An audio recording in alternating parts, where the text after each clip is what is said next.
থাকে, যদিও সে সম্পদওয়ালা, সেজন্য ইয়াতিম ধনী হোক আর গরিব হোক, আমাদের উচিত ইয়াতিমদের সাথে সদাচরণ করা, স্নেহময় ব্যবহার করা।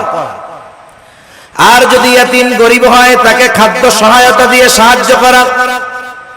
আমার আপনার যদি অ্যাবিলিটি থাকে, আমি আপনি যদি কোনো ইয়াতিমের অভিভাবক হতে পারি, তার পোশাক, লেখাপড়া, খাবার দাবার, মৌলিক চাহিদা পূরণের ব্যবস্থা করতে পারি, একজন ইয়াতিমের অভিভাবকত্ব যদি আমি গ্রহণ করতে পারি, অসম্ভব নয়। আপনি 5 জন 7 জন মানুষকে চালান, এর সাথে আরেকজন মানুষকে তার মৌলিক চাহিদা পূরণের জন্য সাথে রাখলে সেটা অসম্ভব নয়।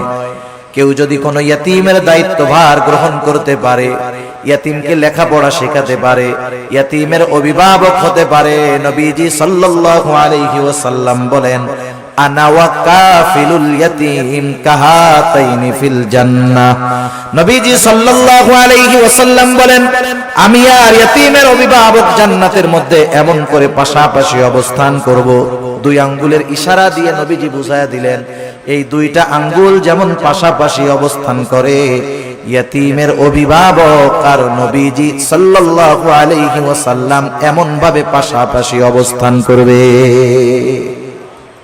তাহলে ইয়াতিমের সম্মানের তৃতীয় অর্থ যে যদি পারা যায়, তাহলে ইয়াতিমের অভিভাবকত্বের দায়িত্ব গ্রহণ করা। আপনি আমি পুরাটা পারি না, মাসে 500 টাকা দিয়ে একটা ইয়াতিমের খরচ বহন করতে পারি, বছরে 1000 টাকা দিয়ে পারি যে এটা আমি শুধুমাত্র ইয়াতিমদের জন্য দিলাম। আবার দেখেন, একদিন এক সাহাবী রাসূলুল্লাহ সাল্লাল্লাহু আলাইহি ওয়াসাল্লামের কাছে আসছে, আসার পরে বলতেছে, ইয়া রাসূলুল্লাহ, আমার হৃদয়টা বড় কঠোর, হৃদয়টা বড় শক্ত, আমি আমার এই শক্ত হৃদয়টাকে কেমন করে নরম বানাতে পারি, আমাকে একটু আমল শিখায়া দেন। নবীজি সাল্লাল্লাহু আলাইহি ওয়াসাল্লাম বললেন, শোনো কি করবা। নবীজি বললেন, আমসিহ রাসাল ইয়াতীম ওয়া আত'ইমিল মিসকিন, তুমি ইয়াতীমের মাথায় বেশি বেশি হাত বুলায় দাও আর মিসকিনদেরকে বেশি বেশি খানা খাওয়াও। ইয়াতীমের মাথায় হাত বুলায় দিলে মানুষের অন্তর কোমল হয়, নরম হয়, শক্ত হৃদয়, কঠিন হৃদয় নরম হয়ে যায়। সাহাবায়ে কেরাম তারা এসে বলতেছে, নবীজি আমাদের অন্তর নরম হয়ে গেছে, একটু আমল বলে দেন যেটা করলে দিলটা নরম হবে। নবীজি কি বললেন? ইয়াতীমের মাথায় হাত বুলায় দাও।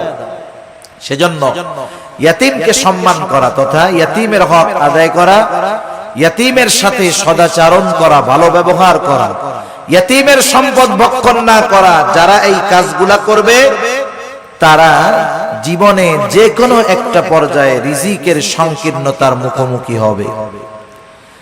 তাহলে রিজিক সংকীর্ণতার 4 কারণের প্রথম কারণ হলো, আল্লাহ তাআলা বলেন, তোমরা ইয়াতীমদেরকে সম্মান করো না তথা ইয়াতীমের হক তোমরা আদায় করো না।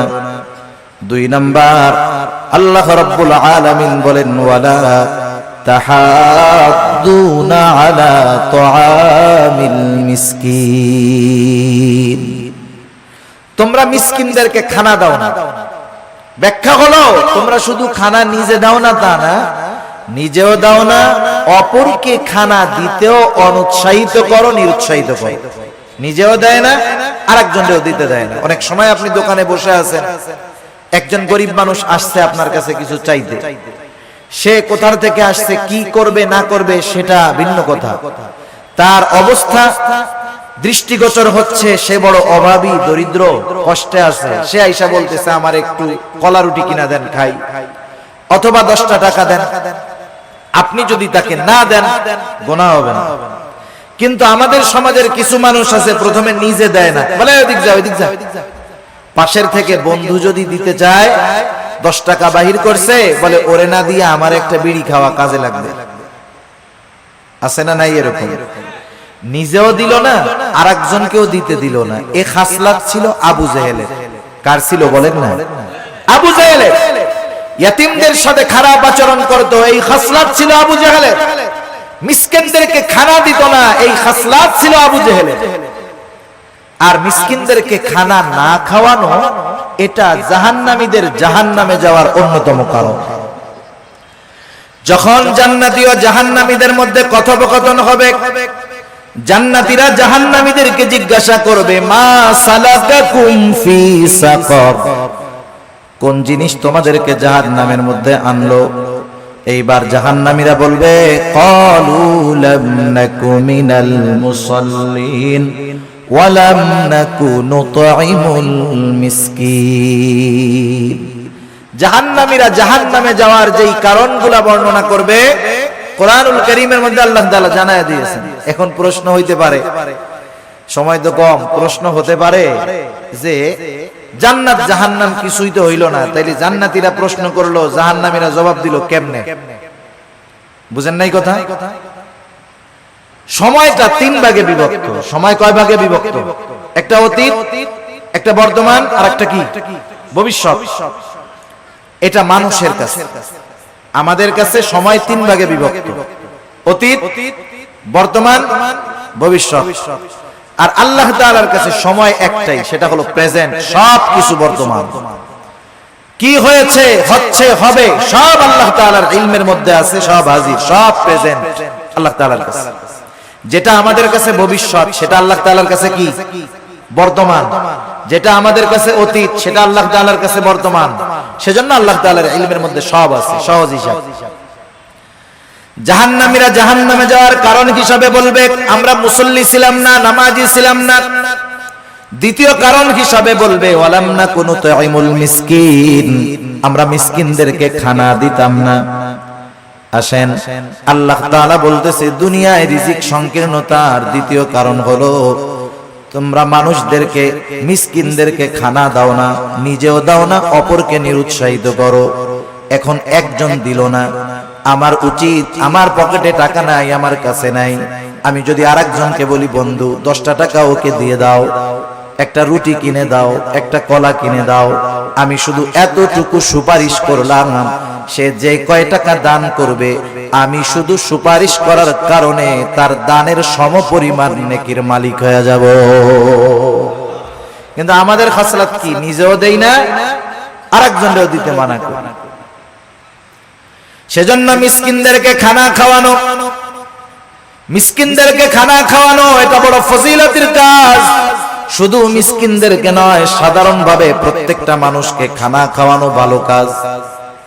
এক লোক নবীজি সাল্লাল্লাহু আলাইহি ওয়াসাল্লামের কাছে আসছে, এসে জিজ্ঞাসা করে, ইয়া রাসূলুল্লাহ, আইয়ুল ইসলাম খায়র, ইসলামের মধ্যে সর্বোত্তম কাজ কোনটা? নবীজি সাল্লাল্লাহু আলাইহি ওয়াসাল্লাম ছিলেন উম্মতের রূহানি ডাক্তার।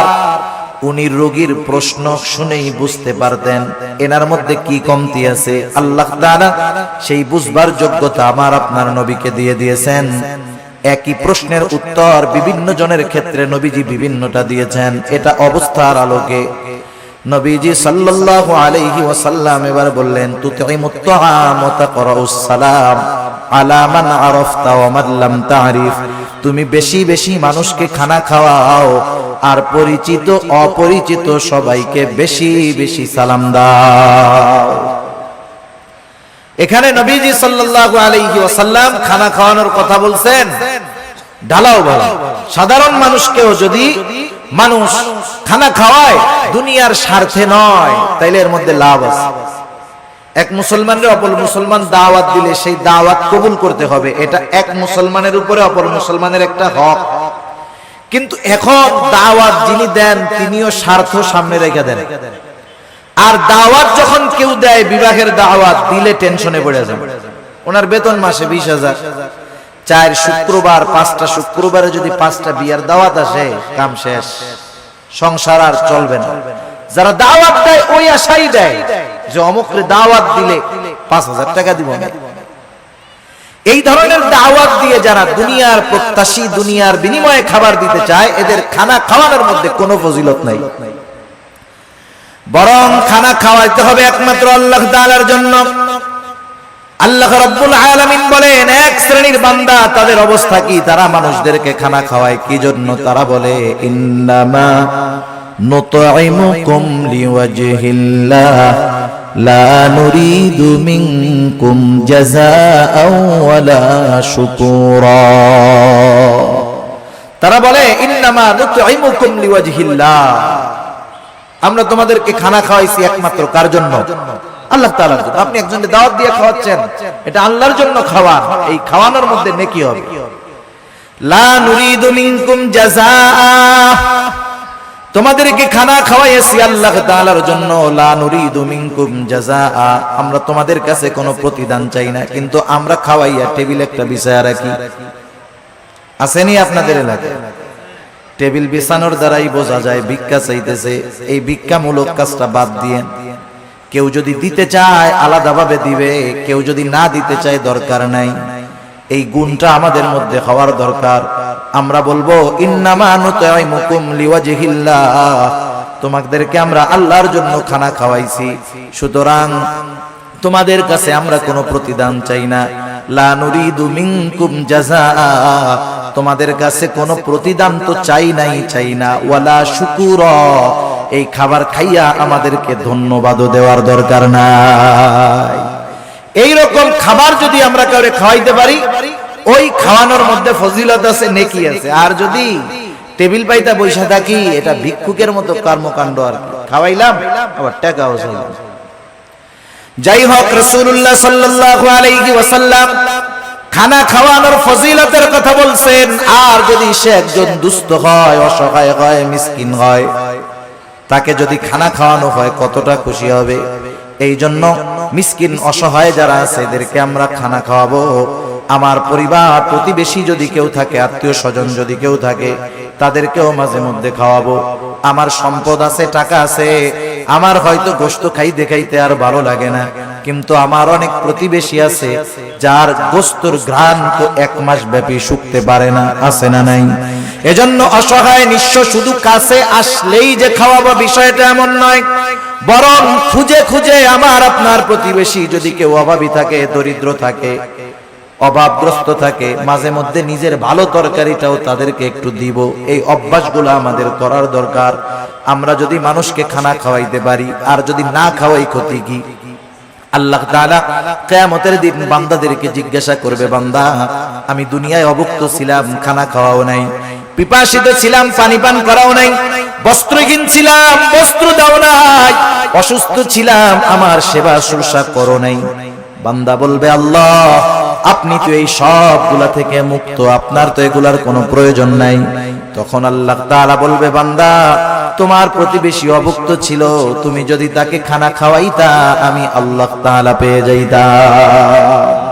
এজন্য শুধু আনুষ্ঠানিকভাবেই খানা খাওয়াবো মানুষকে, এমনটা জানি না হয়। আমার প্রতিবেশী অভাবী, দুস্থ, গরিব আমার কাছে যদি আসে, আমি খানা খাওয়ানোর অভ্যাস করব। অল্প খাওয়াই, হাসি মুখে খাওয়াবো। আবার যদি কাউকে ফিরাইয়া দিতে হয়, আমার কাছে নাই, একজনের কাছে মিসকিন বা ফকির একটা গেছে, ও 50 টাকার নোট একটা দিয়া মুখটা কালা করে কয়, এই তো গোজালাই শেষ, যা যা ভাগ ভাগ ভাগ। টাকা দিছে কত? 50 টাকা। আমরা তো ফকির মিসকিনদেরকে দেওয়ার সময় 2 টাকার নোটটা খুঁজি, তাও আবার ছেঁড়াটা। সে দিছে 50 টাকা। আচরণটা করছে খারাপ। পাশের আরেকজন 1 টাকাও দেয় নাই, কিন্তু আচরণটা সুন্দর করছে। বলতেছে, ভাই তুমি তো আসলা, আমার কাছে তো এখন নাই, যদি এই পথে পরে আসো তুমি আবার আমার সাথে দেখা করার চেষ্টা করবা, ইনশাআল্লাহ আমি তোমাকে দিব। এখন বলেন তো, এই যে মিসকিন অসহায় 50 টাকা দেনেওয়ালার ব্যবহারে খুশি হবে, নাকি যে দেয় নাই তার ব্যবহারে খুশি হবে? সেজন্য উত্তম ব্যবহারটাও সাদকা।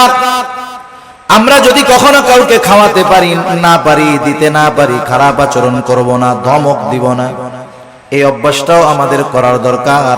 যাই হোক, আলোচনা লম্বা হচ্ছে, অন্যদিকে চলে যায়।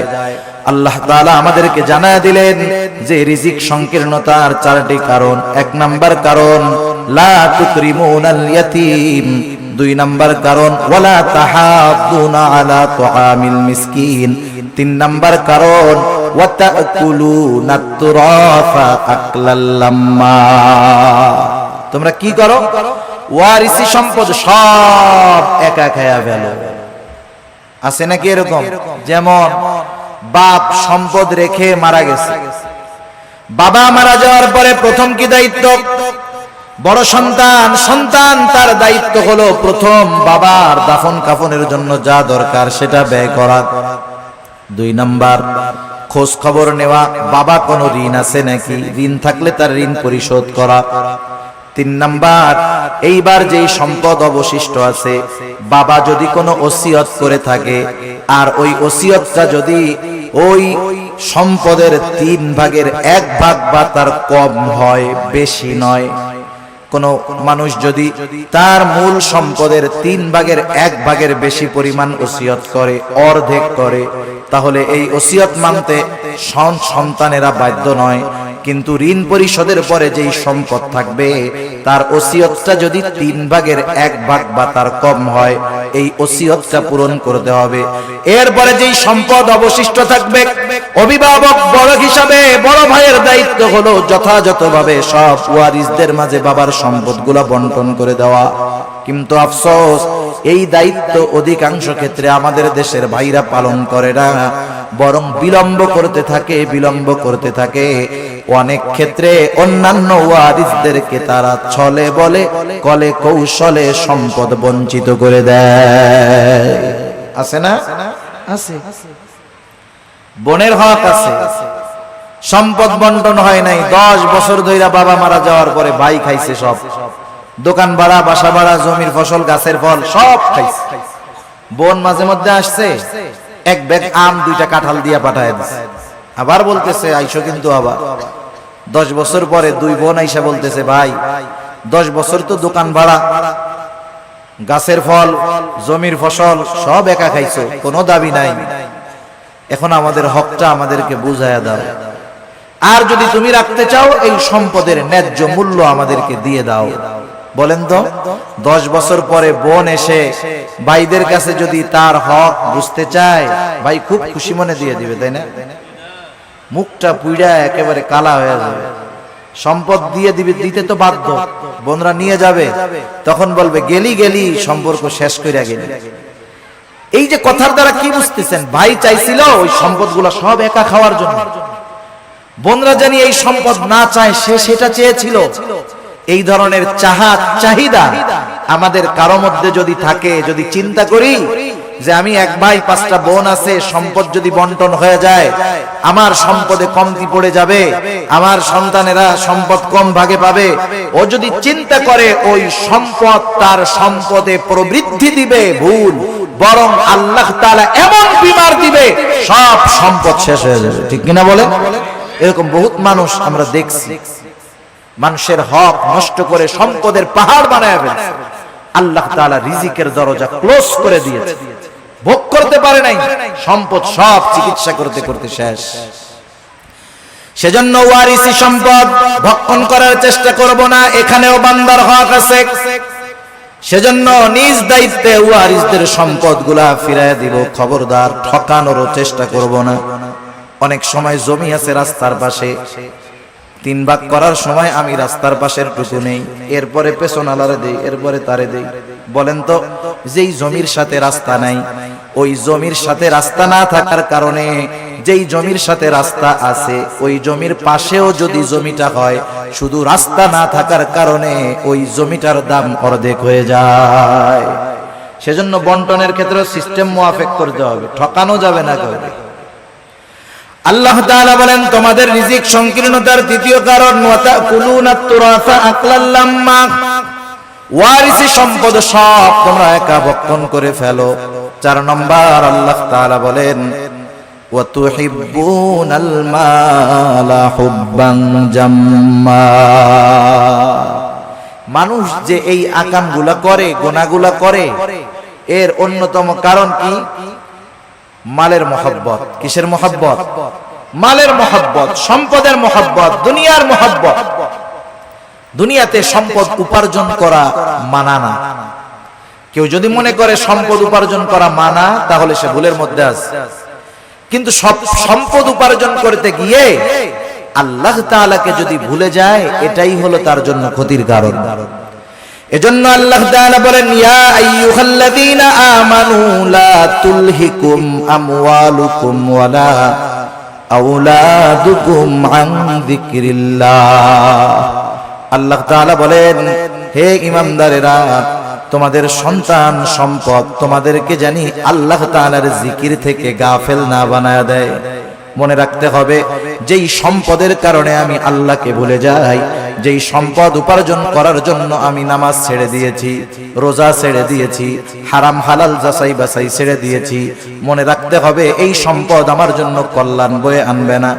যেই সন্তানের চিন্তায় আমি নামাজ রোজা বাদ দিয়ে তার ভবিষ্যতের কথা চিন্তা করে সম্পদের পাহাড় আমি গড়তেছি, এই সন্তান আমার জন্য কল্যাণ বয়ে আনবে না। এজন্য আল্লাহ তাআলা বলেন, বান্দা তুমি যদি সম্পদ সন্তানের কারণে আমি আল্লাহর জিকির থেকে গাফেল হয়ে যাও, এটা তোমার জন্য ক্ষতির কারণ। আল্লাহ তাআলা বলেন, ওয়া মান ইয়াফআল যালিকা ফাউলাইকা হুমুল খাসিরুন। ওই রকমটা যে করবে, তথা যে ব্যক্তি সম্পদ সন্তানের কারণে আল্লাহ তাআলাকে ভুলে যাবে, আল্লাহর বিধিনিষেধ ভুলে যাবে, দুনিয়ার মহব্বতে আল্লাহর বিধিনিষেধ ভুলে যাবে, আল্লাহ তাআলা বলেন ফাউলাইকা হুমুল খাসিরুন, তারা ক্ষতিগ্রস্ত। বলেন আল্লাহ তাআলা যাকে ক্ষতিগ্রস্ত বলেছে তাকে দুনিয়ার হুজুররা দোয়া কইরা জান্নাতে নিতে পারবে? 40 কুলখানি দিয়া তাকে জান্নাতে নেওয়া যাবে? যাবে না। এজন্য দুনিয়ার মোহাব্বত অন্তরে ঢুকাবো না। আমি দুনিয়া উপার্জন করব বৈধ পন্থায়, কিন্তু নামাজের সময় নামাজ, সঠিক সময়ে যাকাত, হজ ফরজ হলে হজ। এখন এই সম্পদ আমার জন্য তাহলে নেয়ামত হবে, কারণ আল্লাহ তাআলা সম্পদকে পরীক্ষাও বলেছেন, দুনিয়ার অলংকারও বলেছেন। আল্লাহ তাআলা এক জায়গায় বলেন, ইন্নামা আমওয়ালুকুম ওয়া আওলাদুকুম ফিতনাহ। আল্লাহ তাআলা বলেন, নিশ্চয়ই সম্পদ সন্তান এগুলা তোমাদের জন্য ফিতনা, পরীক্ষা। আবার আল্লাহ তাআলা এক জায়গায় বলেন, আল মালু ওয়াল বানুনা জিনাতুল হায়াতিদ দুনিয়া। আল্লাহ তাআলা বলেন, আল মালু ওয়াল বানুন, সম্পদ সন্তান এগুলা দুনিয়ার অলংকার। দুনিয়াতে যার সম্পদ নাই, সন্তান নাই, সে কেমন নিঃস্ব নিঃস্ব ভাব। কিন্তু যার সম্পদ আছে, সন্তান আছে, সাথে সাথে সে যদি দ্বীনের উপরে চলে, সে তো একজন সফল ব্যক্তি। সে সম্পদওয়ালা, মালদার, তবে দ্বীনদার। আর কিছু মানুষ আছে মালদার তবে দুনিয়াদার। আল্লাহ তাআলা আমাদের সবাইকে মালদার দ্বীনদার হওয়ার তৌফিক দান করুক, সকলে বলি আমিন। দুনিয়ার মোহাব্বত অন্তরে জানি না ঢোকে। দুনিয়া উপার্জন করতে হবে কেমনে? ওই যে কবি মেসাল দেন, উদাহরণ দেন, যে নৌকা চলার জন্য পানির প্রয়োজন, পানিবিহীন নৌকা চলে না। কিন্তু ওই পানি যদি নৌকার ভিতরে ঢুকে যায় তাহলে নৌকা ধ্বংস হয়ে যায়। নৌকা চলার জন্য পানির যেমন প্রয়োজন, দুনিয়াতে চলার জন্য সম্পদের তেমনি প্রয়োজন। নৌকার মধ্যে পানি ঢুকে গেলে যেমন নৌকা ধ্বংসের কারণ, মানুষ যদি দুনিয়া উপার্জন করতে গিয়ে আল্লাহকে ভুলে যায়, এটা তার জন্য ধ্বংসের কারণ। সেজন্য আমরা যদি চাই আমাদের রিজিকের মধ্যে প্রশস্ততা থাকুক, রিজিকের মধ্যে সংকীর্ণতা থাকুক, তাহলে আমাদের কি করণীয়? এক নাম্বার, আমরা ইয়াতিমদের সাথে সদাচরণ করব, ইয়াতিমদের হক আদায় করব।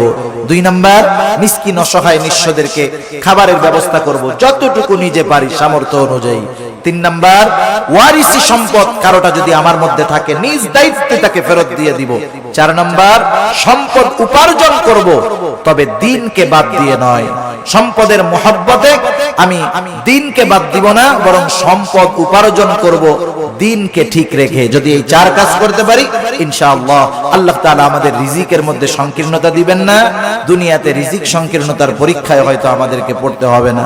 আল্লাহ সুবহানাহু ওয়া তাআলা যে কথাগুলো হলো, আমাদের সবাইকে কথা অনুযায়ী আমল করবার তৌফিক দান করুক। সবাই বলি আমিন।